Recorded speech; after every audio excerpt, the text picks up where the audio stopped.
Once upon a time, in a quiet town surrounded by hills, there was a young man called Alex, and he had one simple dream: to run a marathon. But this wasn't just another bucket list goal. For Alex, it was a challenge to himself, a way to prove something he'd always doubted: his own strength. Alex wasn't what most people would call an athlete. Years ago, he had been diagnosed with a condition that made physical activity difficult. Doctors warned him to take it easy, but Alex wasn't interested in easy. He was interested in trying. So he started running. It wasn't graceful or fast. On his first morning, he barely made it a quarter mile before stopping, hands on his knees, gasping for air, and eventually throwing up his breakfast. It was humbling, even embarrassing. But the next morning, he tried again. And the next. And progress was slow. So slow that no one really noticed, except him. Over time, Alex stopped caring about how far or fast he was going.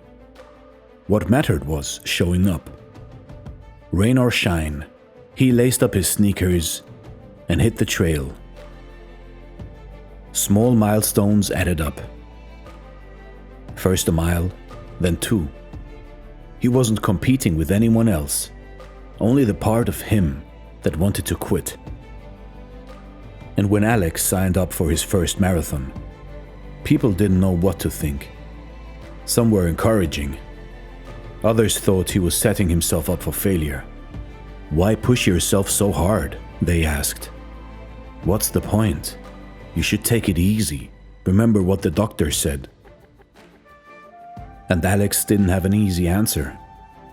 It wasn't about proving anyone wrong or chasing glory. It was about seeing how far he could go, even if the only person watching was himself. The marathon day arrived. The starting gun fired, and Alex moved at his usual steady pace. Other runners surged ahead, but he focused on his rhythm. Step by step, mile by mile. By the halfway point, his legs ached, and the crowd of runners had thinned out. At mile 20, he hit the wall. Every part of his body begged him to stop running. But he kept moving, not because it was easy, but because he had learned how to push through discomfort. This wasn't new to him. The long, lonely mornings on the trail had prepared him for this moment. When Alex finally crossed the finish line, the race was nearly over. The crowds had dwindled, and there were no cameras or medals waiting for him.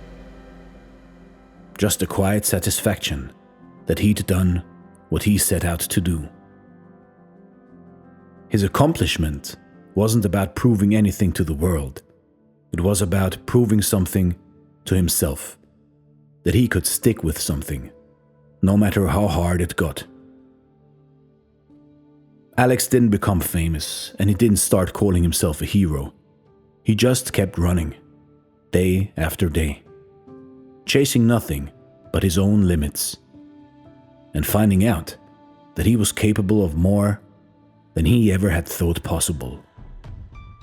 You see, in life, in your life, you don't have to move fast, and you don't have to prove anything to others. You just have to keep moving. One small step, and then the next, and then the next. And that's how change happens. And most importantly, do it for yourself, because there's no one else watching. This is Dare to Do Motivation Stories. Thank you so much for watching, and stay blessed.